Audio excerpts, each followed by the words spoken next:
Hello, everybody. Welcome to today's webinar with the People's Plant. My name is Emily, and I'm the Senior Campaign Lead here at Birchal.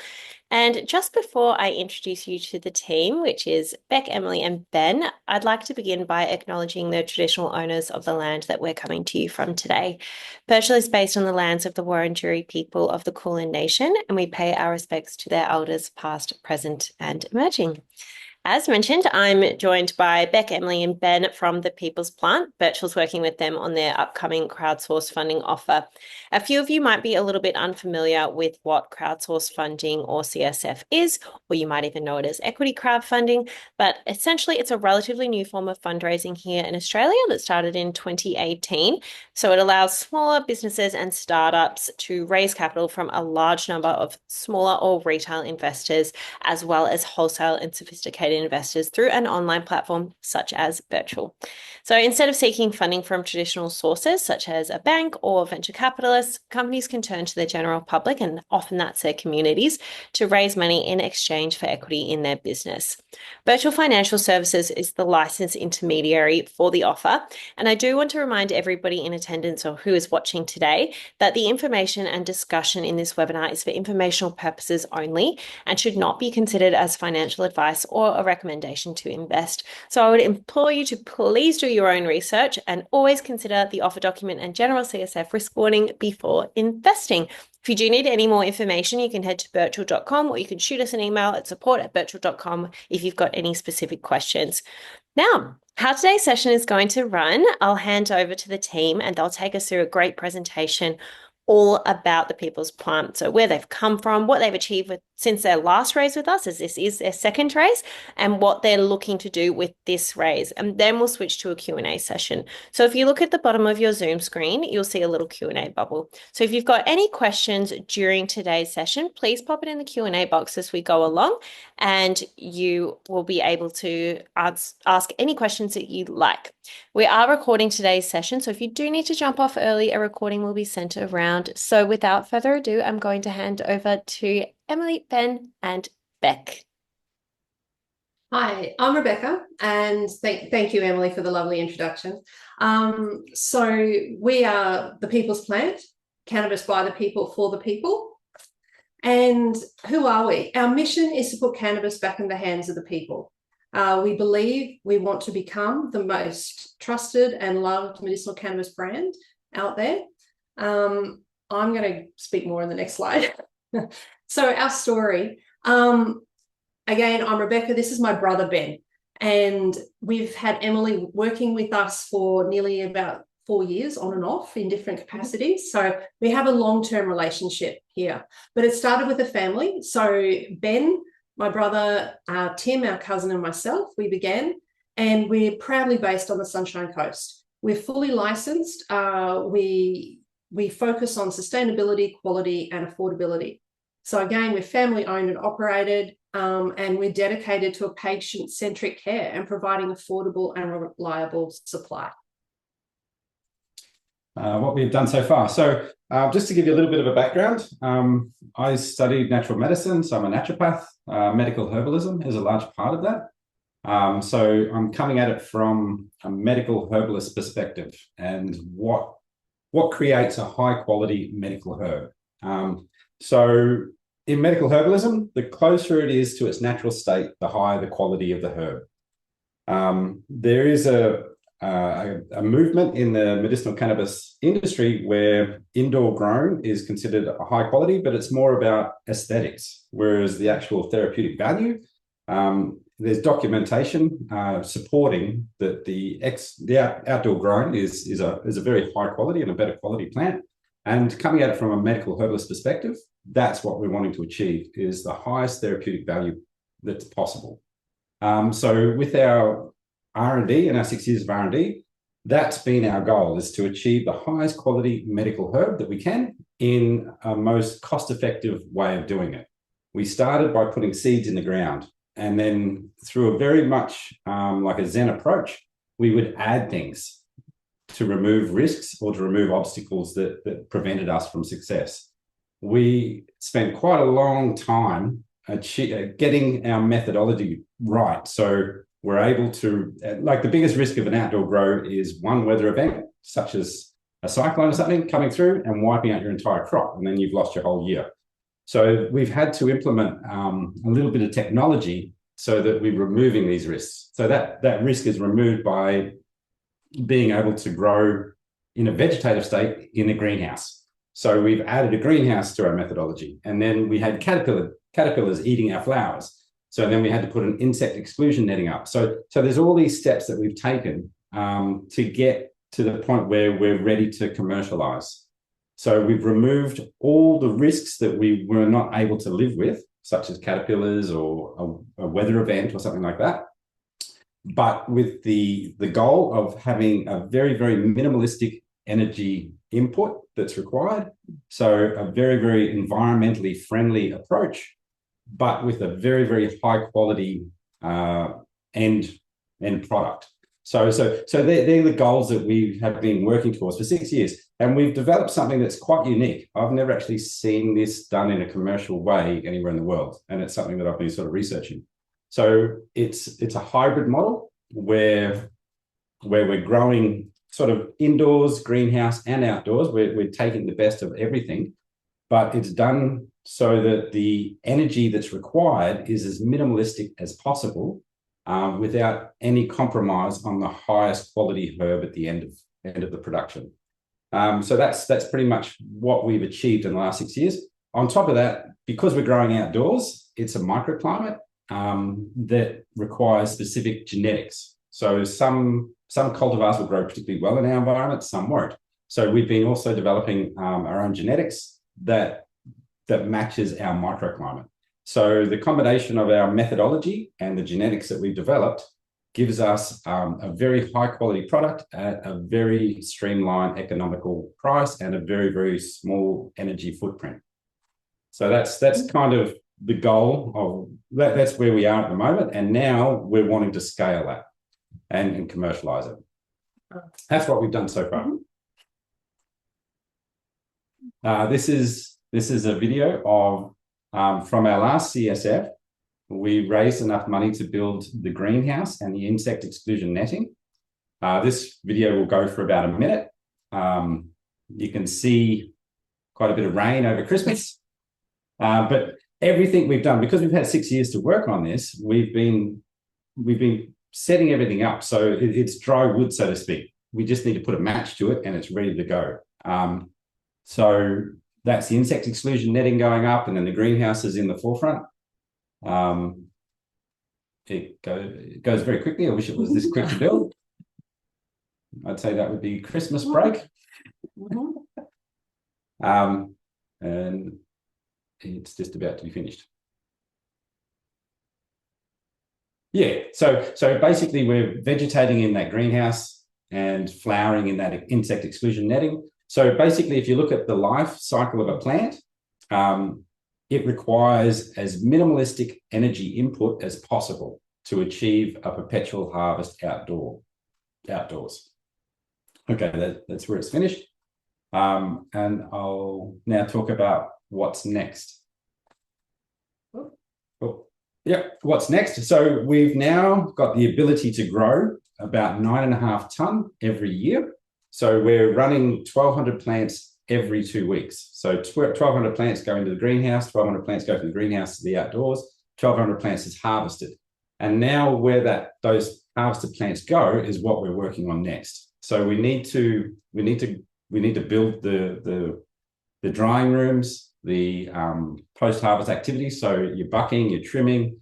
We need to build the room that will house the bubble hash and the rosin pressing. We also need to build a little laboratory for testing and all the quality control on the product. Then we need to build secure storage and admin. So we're actually we're able to grow it now. What we need to do next is to be able to handle all that commercial volume of product. And that's what this CSF is for. Once we're established, we'll be able to produce, we're talking 9.5 tonnes a year. And this is our stage one. So stage one is literally 1 acre. We've got about 160 acres on our property to grow into. So we've got future stages in mind.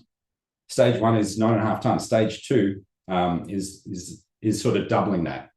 We've got stages out till 2030 where we sort of, once we're producing about 30 tonne a year, we're just going to see how it goes, but we will have plenty of land, plenty of space, plenty of sunshine, plenty of water to grow with the demand that the market has. So the limiting factor will not be what we can produce, but it will be what the market is able to absorb. So we're looking at the domestic market primarily, but also overseas on where we are able to supply the demand. So that's kind of our next step. So breaking it right down, next step is being able to handle the 9.5 tonne in stage 1. Once stage 1 is done, then the sky's the limit as to how far we can go. Okay, thanks, Ben. So one of the things that makes the People's Plant quite different to a lot of other cultivators in Australia is that we're really strongly focused on sustainable production. So as Ben mentioned before, we've spent 6 years in R&D developing our own grow methodologies, intellectual property. So we've got our OptiGrow methodology, which allows us for year-round flexible perpetual harvests, because we're able to propagate indoors when the plants are at their most risk and need the most care. We then move them out into our greenhouse nursery. And that really just looks after the young plants while they're in the vegetated phase. And then we move them outdoors for flowering into that protected cropping netting structure that you saw go up in the previous video. So what this enables us is to significantly reduce our environmental footprint. So when we look at the energy consumption of indoor versus outdoor operations, outdoor cultivation usually uses 90% less energy than those that are indoors. Now, I do want to talk about the fact that we do have indoor grow rooms as well. Now, this enables us, in the unlikely event that we lose a crop outdoors, and we can safely say that we didn't even lose our crop in the recent cyclone. If you're aware of Cyclone Alfred that just hit us in southeast Queensland, our crop is actually outdoors under the sun right now finishing up, which is fantastic to see. But it enables us with our combination of indoor and outdoor, we can reduce our energy footprint. But if anything happens in the first couple of years while we're becoming established, we are able to supplement with an indoor grow. But our idea is to, as we expand, all those indoor grow rooms will turn into indoor mother rooms so that we can just supply pure outdoor cultivation. So we're pesticide free. We also grow in organic living soil as well as a hydroponic system. And this enables us to meet various market demands and different customer requirements. One of the things that we really love about the way we grow here is that we've got local supply. We're an ethical producer, and we really put being environmentally responsible at the top of our list. So we've got a huge amount of water on site. We've got backup generators. We're going to install a gold standard solventless extraction system. And what this means is that we don't use any solvents in that process. So some of our flowers will end up as flour as the finished product, but some will actually go into concentrates and extraction through this solventless techniques, so that we're able to then sell those to downstream partners, and they could become tinctures or gummies, perhaps even drinks in the future if our legislations change. But it really sets us apart. There's no one else in Australia, to our knowledge, that is currently using solventless extraction. So this enables us to enhance both our efficacy and our product range, because we're treating it on site. So we might talk a little bit later about the fresh frozen bubble hash process for those of you who might be interested. So what this really enables is great market opportunities. So for those of you who've been following the cannabis journey here in Australia, so cannabis became legalized for medical use back in 2016. And since then, we've seen significant growth both here in Australia, but in jurisdictions all over the world. So the Australian cannabis market is expected to reach $1.5 billion by 2030. And for those who are interested in the CAGR, we've actually got a 22 to 24% growth over the next 5 years. Now, traditionally, most markets are more around that 5 to 7%. So this is huge. We're seeing an exponential growth in patient approvals in Australia. The demand just continues to grow. We've got such a variety of different medical indications that cannabis is prescribed for. And not to mention the potential of a legal adult use market. So we did have a federal bill come up in Parliament last year that was unfortunately unsuccessful, but we do have 3 bills currently up in state parliaments, thanks to the Legalised Cannabis Party. So it is something that we believe is not a question of if, but when, and we're really well poised to take advantage of that. When it happens. Yeah. We believe we've got a great competitive advantage by our Australian grown and low-cost production. We've got the potential for a diverse product portfolio by being able to sell concentrates as well as the biomass. And this helps us supply our local domestic industry and domestic manufacturers, but also allows us to have international export opportunities. And as Ben mentioned before, we've already planned our on-site expansion. So maybe just to quickly touch on some of our strategic partnerships. So we do have offtake agreements for our stage 1 crop, our 9.5 tonnes, but we've also got partnerships when it comes to genetics, retailers, wholesalers, and distributors. And this enables us to be able to very quickly sell the biomass and extracts that we make from our crop. But we do also have, we also plan to have our own brand in the market as well. So what sets us apart? So here at the People's Plant, we believe we're doing things a little bit differently. We strongly believe and support Australian grown cannabis, and we believe sun-grown cannabis is the way to go. We have a really strong focus on sustainable and ethical cultivation models.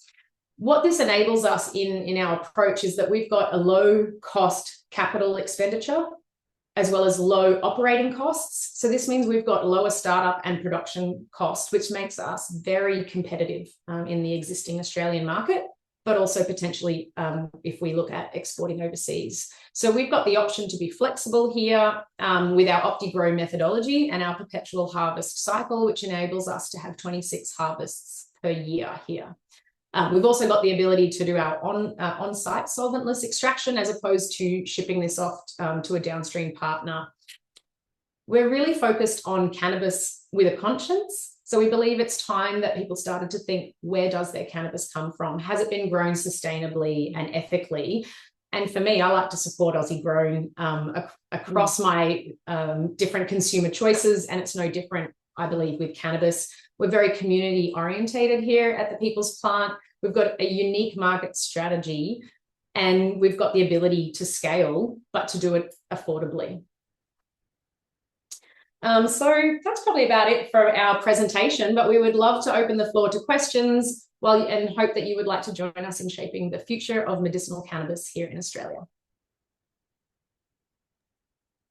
Thank you so much for that brilliant presentation. I'm glad that you kept it at a nice length because I think we're going to have a lot of questions. If you could possibly, you did. Thank you so much. Just wanted to see your lovely faces. All right, we've got a few questions coming in already. So at this stage, how many acres are you growing? So we're starting with a modest 1 acre. Initially, we got our license for 12 acres, and that was to produce 27 tonnes annually. And we realised that was just far too big to start with. And we went through the painstaking process of making an amendment to that license, which took another 12 months.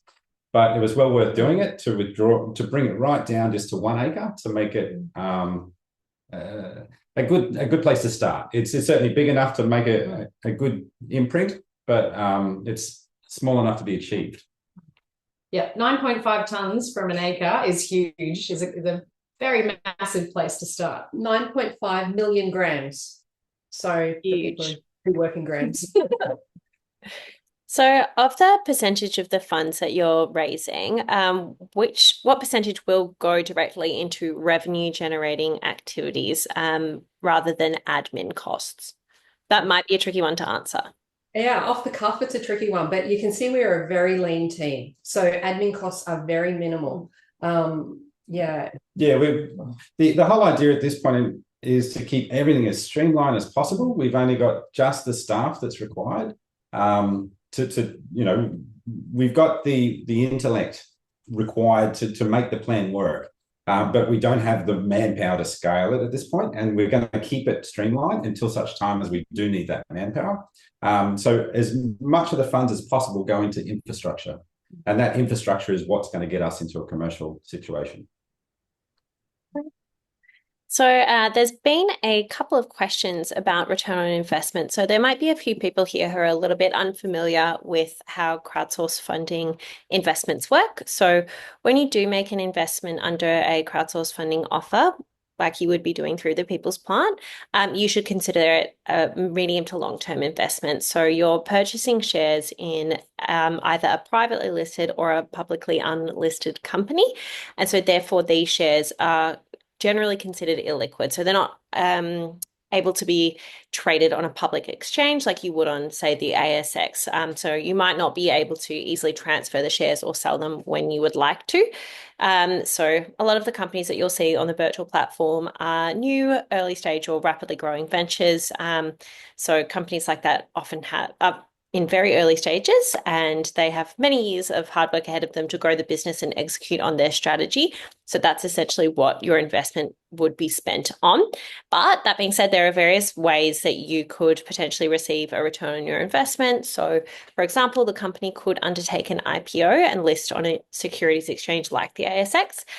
They could undertake an exit event, such as the sale of the company. They might do a share buyback scheme.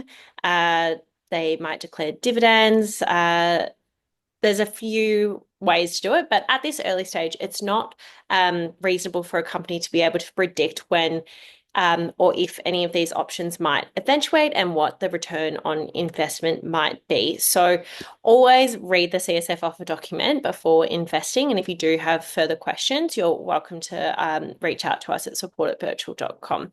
Hopefully that answers your question. So please let me know if not. So at this point, what is going to be your most profitable product segment and how will you scale it? Yeah, so at this point in time, the market is really flower in Australia.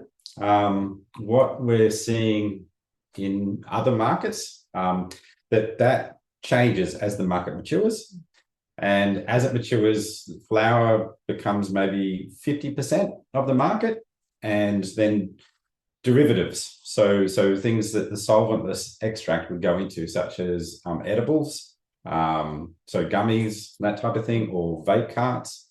So the extraction becomes a larger segment of the market. So what will be our most profitable part of our business, I believe, it's nearly on par what we will achieve with our flour as what we will also achieve with our extract. The extract affords us a little bit of risk mitigation around weather events. We're able to harvest a little bit earlier, then the product may not be suitable for flour presentation, but it would be suitable for extraction, for solventless extraction. So we've sort of got all these different options available to us. What will be the most profitable? I guess time will tell. Yeah, but we're sort of setting ourselves up so that we're able to grow. We're able to meet the market where it currently is, but we're actually able to really grow into a mature market. And all the sort of modeling that we've done is on a mature market, in the sense that at the moment, flour is incredibly competitive and somewhat crowded. We're anticipating that the price will drop considerably in the flour market, and we're in a position where we will be able to thrive when that price point really drops. So yeah, I'm just spending a lot of time in connection with North California at the moment and seeing what's happening over there, and that's an environment that we'll be able to excel in. And it's probably important to also add to that initially we're focusing on B2B sales. So we're not looking at developing our own brand straight off the cuff, because we want to get the product, we want all that biomass out the door. And while we can satisfy the need, the hunger for dried flour at the moment, and we can do that organically as well as more traditional hydroponic methods, but sun-grown as well, with the concentrates, it really enables us to value add. So those concentrates are something that is really sought after. And again, as Ben mentioned, in those mature markets, it really is, you know, the live rosin and solventless extraction, which is the prized high-end top tier products. And that's another way that we're able to set ourselves apart. Awesome. So when you do start cultivating products, what strains will you be growing? Yeah, so there's so many different names for so many different strains out there, and an example might be Durban Poison. So Durban Poison is a landrace strain out of South Africa, and that Durban Poison may be grown from many different facilities, and it's a little bit different in each one.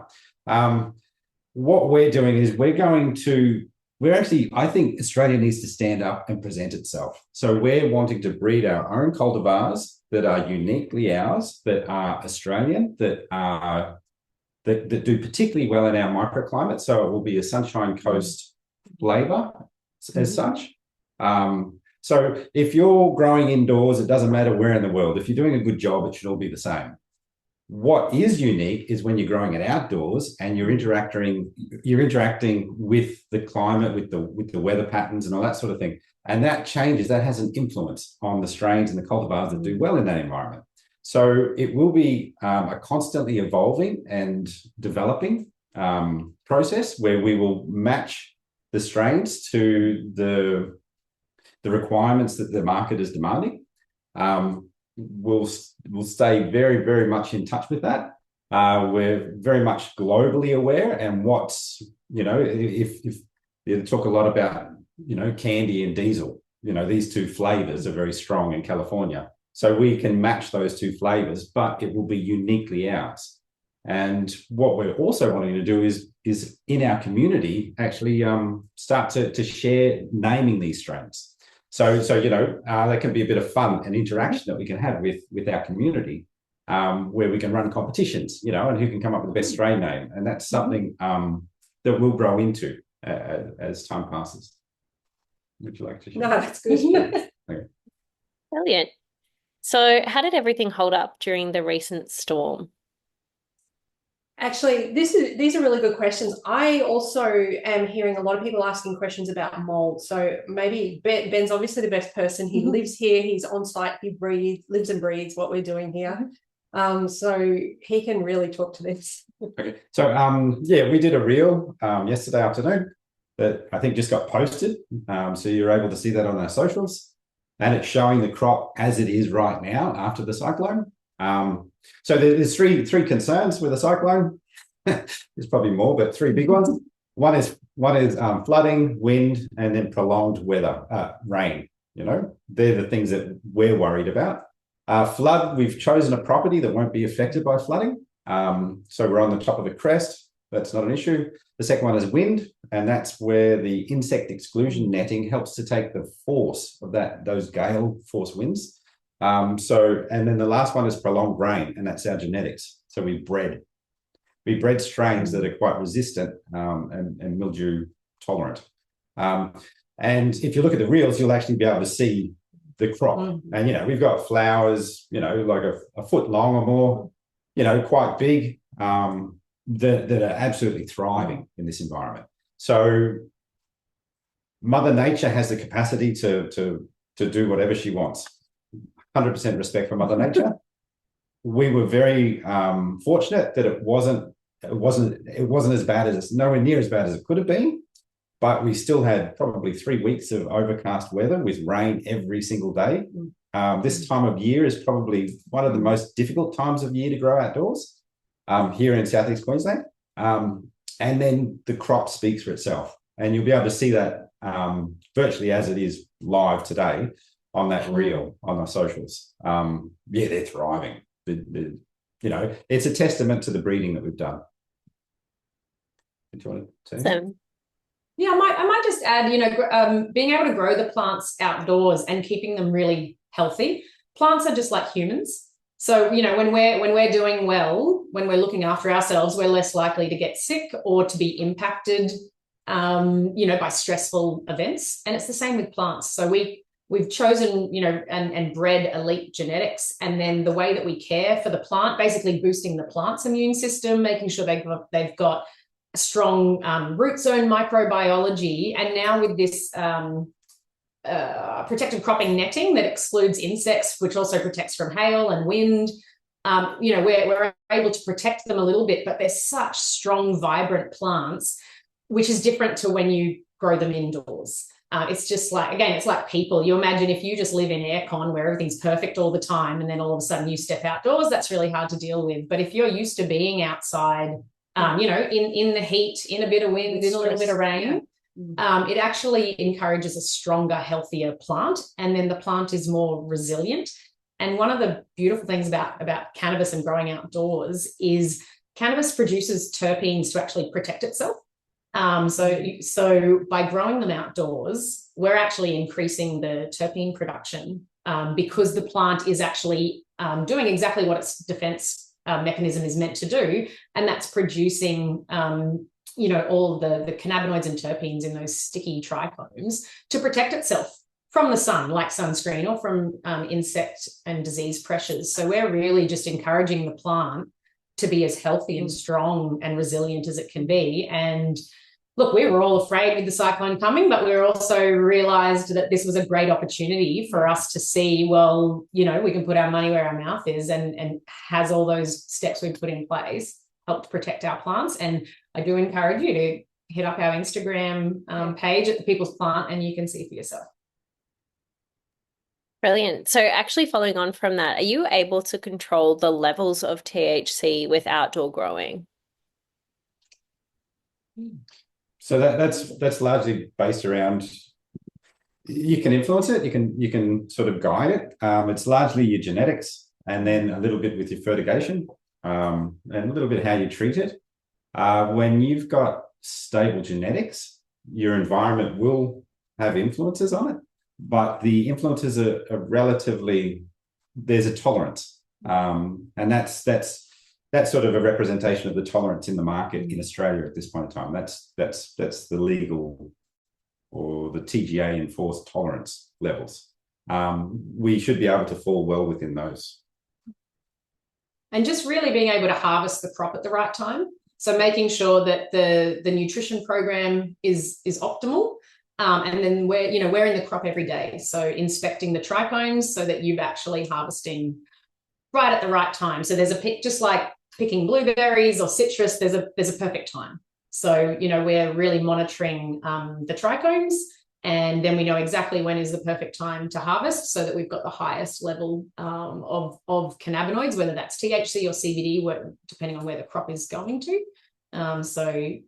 We are able to optimize those THC levels with genetics and then fertigation and harvesting on time. And of course, you can't drop the ball in the post-harvest.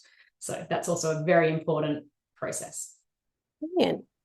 So with this next raise, what will be the minimum investment amount? From an individual investor is $250. Keeping it the same as our last raise, we found that would appeal to most people, and that was a good entry point. Great.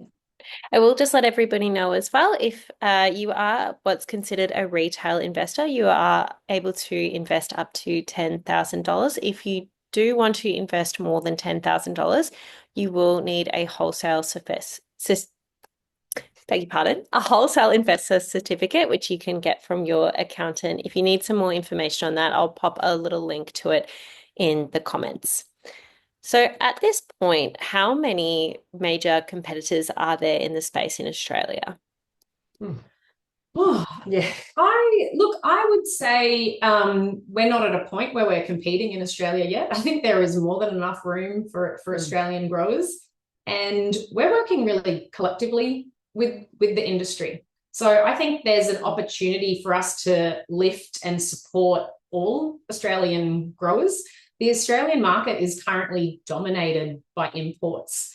We're still waiting for the most recent data to come out, but for 2023, we saw a 70% increase in the number of imports into Australia and only a 7% increase in local production. So I think Australia is a great place to grow anything, and definitely, we've got a history with cannabis. So there's a lot of people, and there's probably some people on the call today, who have been growing cannabis despite prohibition. And we really need to take advantage of our fantastic climate, our innovation, our ability to grow. And we actually don't see competition from other Australian growers. In fact, we work with other Australian growers. We attend training days with other growers. We help educate other growers.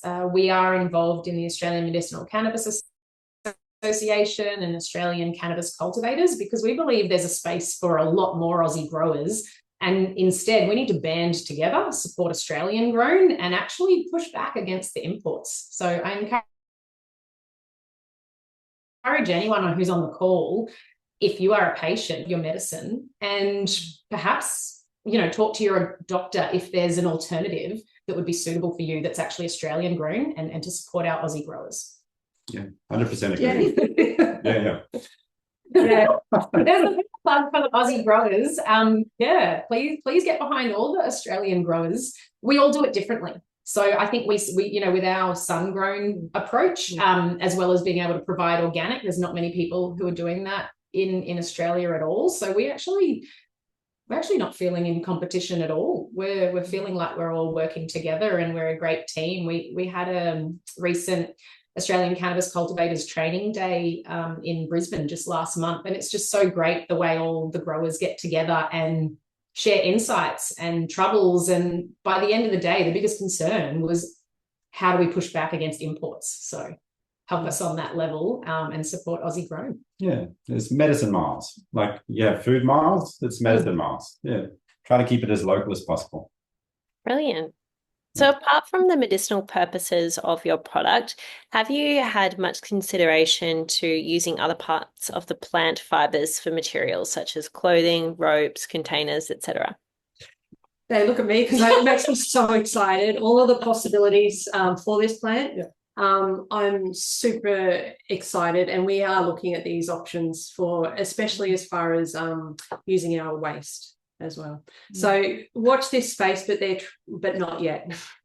But I think what I would add in regards to us having less waste is, because we can do our own solventless extraction on site, we actually can utilize a lot of our trim, which other local producers it would not be economically viable for them to send that to a downstream partner to do that extraction. So it does enable us to be able to use more parts of the plant, and then the rest of our product, of our waste product, which is quite minimal in the end, we actually compost on site.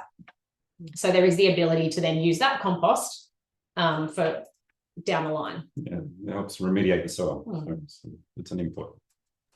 Awesome. So going back to buying Australian produced and grown product, what is the cost of production advantage? So what is the likely advantage or disadvantage to domestic and international producers? Is it marginal? Or is it a larger, is it a bit different? Yeah, so I guess just to give a bit of a gauge, so our cost of production is around the 20 cents once it's finished per gram. A traditional indoor grow can be anywhere from, people talk between $3 to even $5 per gram to produce 1 gram. In a greenhouse, it can be anywhere from, say, $2 to $3. And this varies from producer to producer. But that is certainly one of our strengths in the methodology that we've created, is we really use very minimal electricity. And that's probably the largest input in an indoor grow and a greenhouse. So once that large economic consumer is out of the equation, the price of production comes right down, and then we're able to then share that reward with patients, and that's how we're able to present an affordable product. Is it actually costs us a lot less to produce, and then we can still make good profit, and then sell it at maybe the cost of what others can produce it for. And it's probably important to note that there's, various jurisdictions around the world that have lower labour costs than Australia, as an example. So you have developed our methods to have limited touch, so that we can reduce our labour. It will always be something that Australia has to pay more for labour. But we also then, it starts to make us think, well, where is ethical production? There's talk now about sort of like sweatshop cannabis. So not just caring about the environment, but caring about the people who work in those industries.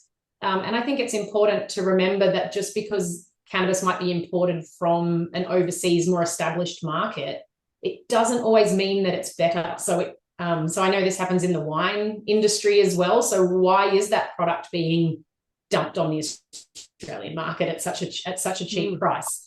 Is it well past its use by date? Is it fresh? Is it really quality? So I think they're all things that need to be taken into consideration.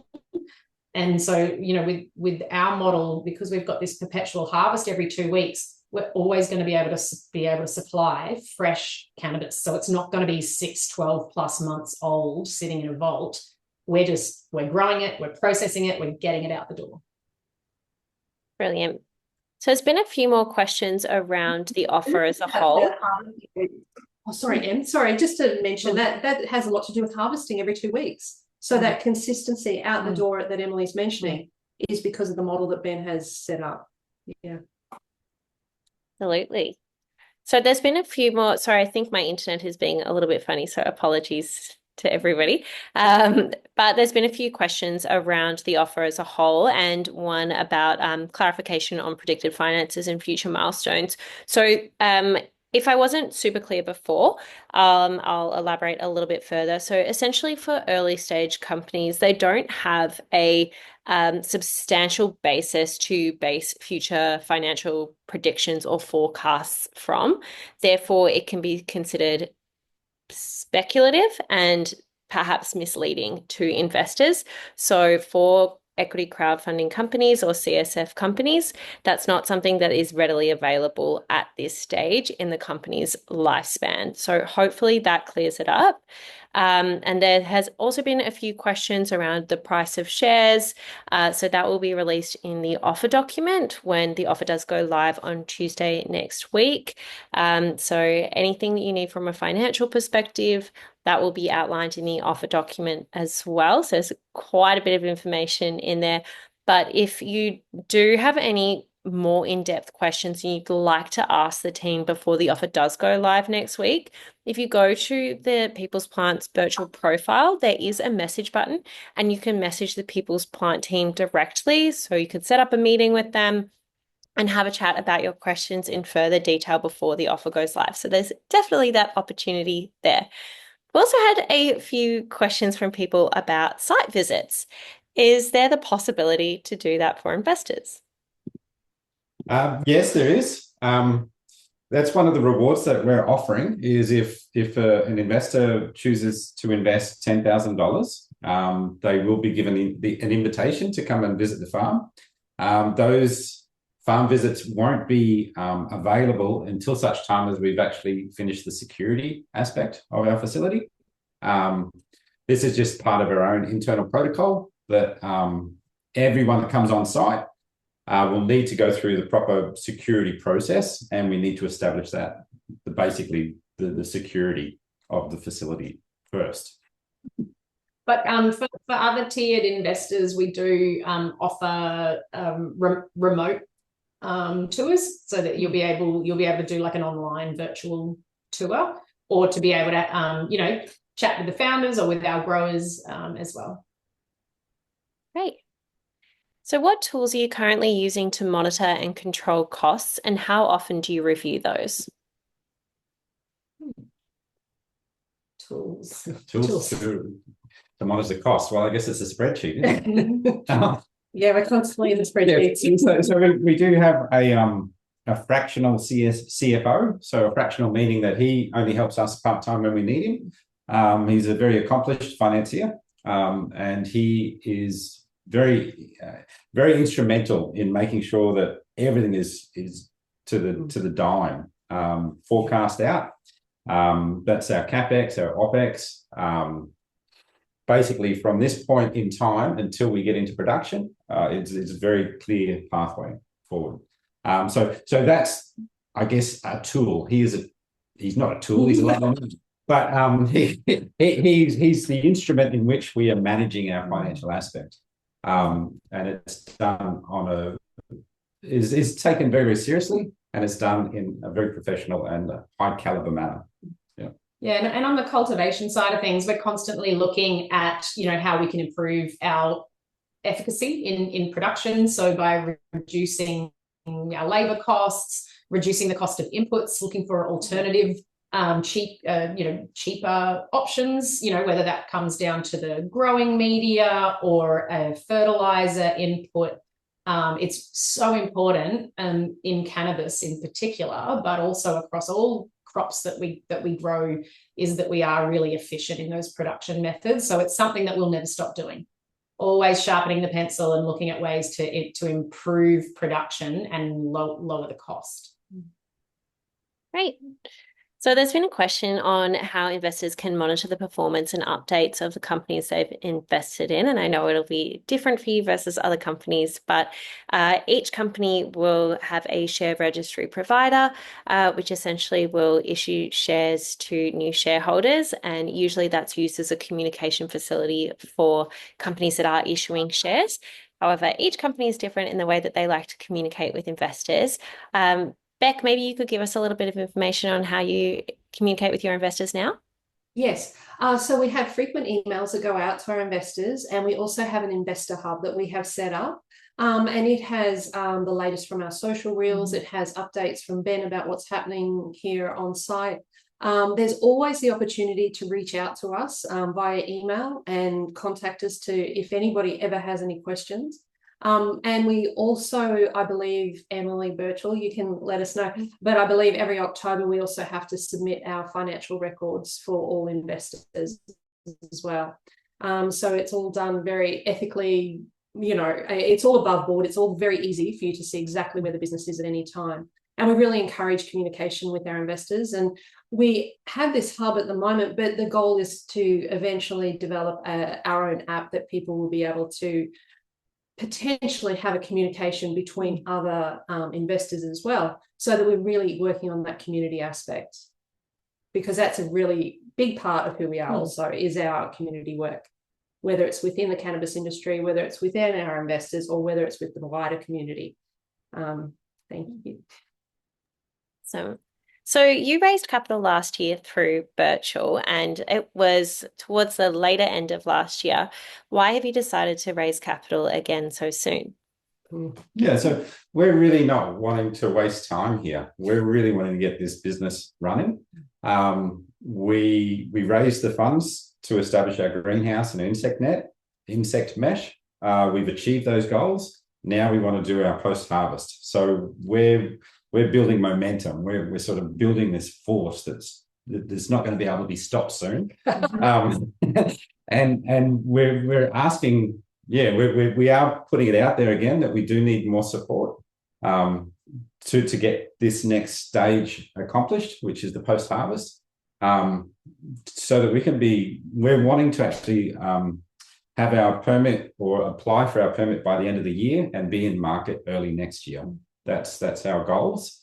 So we're really not wanting to waste time. We're really wanting to get this business up and running. Yeah. And because of all the work that we've done, everything's kind of pre-staged. It's all ready to go. The last requirement is actually the finances. So that's why we sort of put it out to the community. So everything is literally lined up, ready to go. Yeah. Awesome.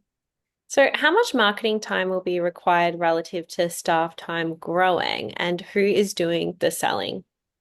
Oh, that's such a good question. And that's why we're starting in a B2B situation, because we don't have the manpower to run a full retail campaign. So that is a staged approach. So our very first step is B2B. And that's for the People's Plant selling to other businesses our product, whether it be flour or the fresh frozen live rosin. We'll be selling to other businesses for them to put a final label on, which may be somebody else's label at the start. But yeah, so just to clarify that we've got those offtake agreements, so we actually don't need someone to come in and do marketing for that. We're growers. That's our key focus. We've also got the ability, in this stage to do the primary processing, which is, from post-harvest drying, bucking, trimming. It may stop at the curing point if it's flour, or if it goes into extraction, and then that goes off in bulk. In the future, we hope to have an on-site GMP facility where we can then actually develop, package our own flour, but also make topicals, gummies. So it's all in the pipeline, but we're taking a staged approach, step by step, and we're really grateful for all of our supporters and investors for joining us on this journey. And we hope we've earned the trust of our investors by from the last CSF. So we did exactly what we said we were going to do it. I think we even did it in record time, and that's why we're back so soon to go, hey, we built what we said we were going to build. Now we can grow the 9.5 ton of cannabis, but we need to expand our post-harvest processing facility so that we can actually process it all. I think one thing to also mention on that is the first 6 years was not funded by CSF or by big corporations or a big backer or anything else like that. It was done by the founders. It was done by friends and family. That's what got us through the R&D phase. And it wasn't until we have a clear, direct path to market and commercial viability that we then opened it to the public. So it is, we did it, we believe, in a very conservative, ethical, but straightforward way. Brilliant. So obviously you've taken on investors last year and will be doing so again this year. Do you foresee you doing another capital raise in the future? Probably depends on how this one goes. So we have two major steps that we need to accomplish. The next step is post-harvest, and then the step after that will be getting all the equipment to fill up that post-harvest, and then we're in the game. If we're able to achieve that in one CSF, then we're done. If we need to have a third CSF to get the equipment, we may need to do that. There's also the possibility we're we have the opportunity. We've applied for one federal grant and one state grant that the government has sort of put out there. One for innovation and one was more for local communities for economic stimulus. It's a dollar for dollar up to $5 million. So there's a possibility that one of those two grants, or even possibly both of those two grants, may come to fruition. And if that is also the case, then this will be the last CSF that we do.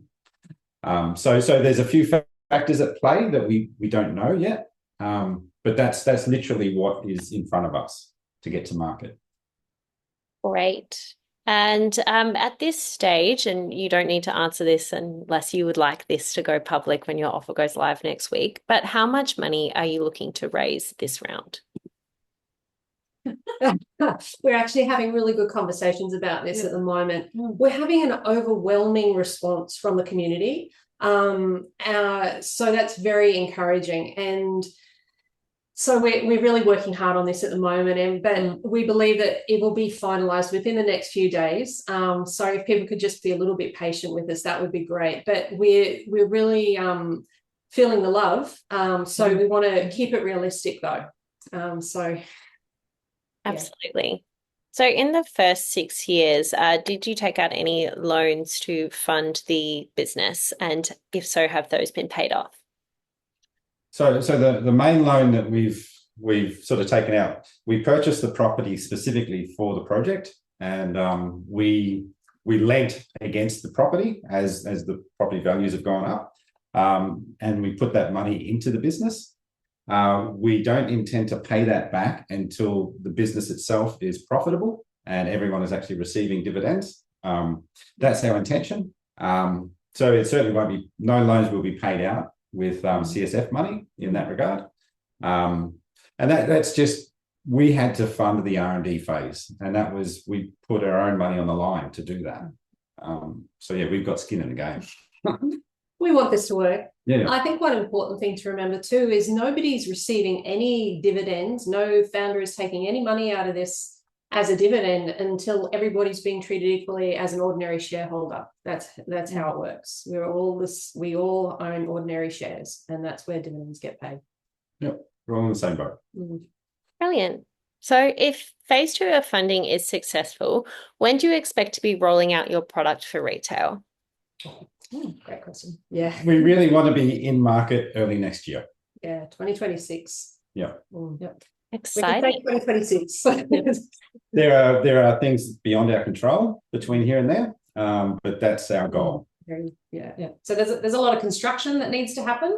So I do want to reiterate that our proposal is already licensed by the Office of Drug Control. So we've got our license. What happens next is companies then have to build what they told the ODC they're going to build, including all the security measures. So we're expanding for our commercial site as we speak, as you saw in the video earlier. Once that's finished, then the ODC comes out and they do a permit inspection.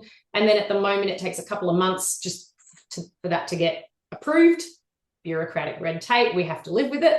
And yeah, so we're hoping that we can finish construction, as quickly as possible. And some of that is with the support of our investors. And then once that's built, the ODC come out, we get our permit, and we're already growing under R&D. So as soon as we have that permit, we're ready to go to ramp up. And so, yeah, we'll start growing. It's a very short crop cycle for cannabis, 12 weeks plus processing, and we'll be ready to have that product out the door to our downstream partners. So for businesses that are going to buy your products, how will users know that your products are in the products of other businesses? Does that make sense? I don't think I'm wording myself correctly, but I'm trying to combine a few people's questions. Yeah, I think it's going to be tricky. Yeah. Maybe on our own socials, we will have affiliations with particular brands, and that's how they'll be able to find out. So there'll be a mutual, or at least we'll be supporting them. Yeah, I imagine there will be a mutual support, and I believe that both businesses will be proud to say that they are affiliated. And yeah, I guess through the social network and through the investor hub and all of our comms, they'll be able to find out in that way. Yeah, I think it's really important around advertising rules. Yeah. I'm not sure if Emily's about to mention this, so I might let you mention it. Yeah, cannabis being a Schedule 8 medicine means you can't do any marketing. So we can't publicly come out and say that product X is the people's plant. But in saying that, we already have, there's an amazing underground when it comes to cannabis, a lot of cannabis connoisseurs in the community, and there's a lot of online forums that talk about these kind of things. But for those that are already cannabis patients, it is, often people, if you take the time, you can find out where that product was grown. And of course, if you're buying organic sun-grown from the Sunshine Coast, well, Probably us. we're the only ones doing it. So while we can't come out and market that where the regulations currently are, there will be ways of knowing. Yeah. I think also too, the exciting part is when we have our own retail brand, which hopefully won't be too far after. Yeah. In the process. Great. So at this point in time, are we seeing an upward trend in medical professionals here in Australia getting on board and endorsing medicinal cannabis as a viable optional treatment? And if so, to what degree? Oh, wow. It's hard to keep up. We're seeing such an exponential rise in the number of medical professionals who are comfortable in prescribing cannabis nowadays. Like, it's 9 years since we changed the legislation. And up until that point, the cannabis was getting a really bad rap. As a Schedule 9, it basically means it has no medical value, which we know is just not true. So it's great that our legislation, now acknowledges that and has cannabis as a Schedule 8. But if you jump on the TGA website, that's the Therapeutic Goods Administration, you can actually, they have a dashboard that shows the number of approvals that are happening over different years, over different indications for males, for females, but you can also look at the number of prescribers, so authorised prescribers. There's 2 ways that you can get cannabis prescribed in Australia, and the doctor could be an authorised prescriber, which is the fastest growing area now, or you can go through the SASB portal, which is a special access scheme. But we're seeing so many more prescriptions going through the authorised prescriber pathway nowadays. But yeah, if you have a look at the TGA website, look at their cannabis dashboard, you can see you can see the exponential rise. It's hard to keep up. It's just off the charts. Awesome. So we unfortunately have run out of time today, and there's a lot of questions, but I will be sending the list of questions to the team over at the People's Plant. So send prayers that they're going to get through all of these for you. I'm sure they will. They're super busy answering investor questions at the moment, which is fantastic and what we love to see. So thank you everybody for being so engaged and submitting your questions. If you do want to reach out directly, I have popped the profile link in the chat box. So head over there. If you haven't expressed your interest, please do so you're the first to know when the offer does go live to the public. We've seen a lot of interest come in for this campaign, so I imagine it will go pretty quickly. So we hope that you get on board nice and early. And if you have any questions surrounding CSF as a whole, please reach out to Birchal. We are happy to answer your questions. But thank you so much, Ben, Beck, and Emily, for your time today. We really appreciate it and can't wait to see how the offer goes next week. Great. Thank you. Thank you very much. Everybody. Thanks a lot, Em.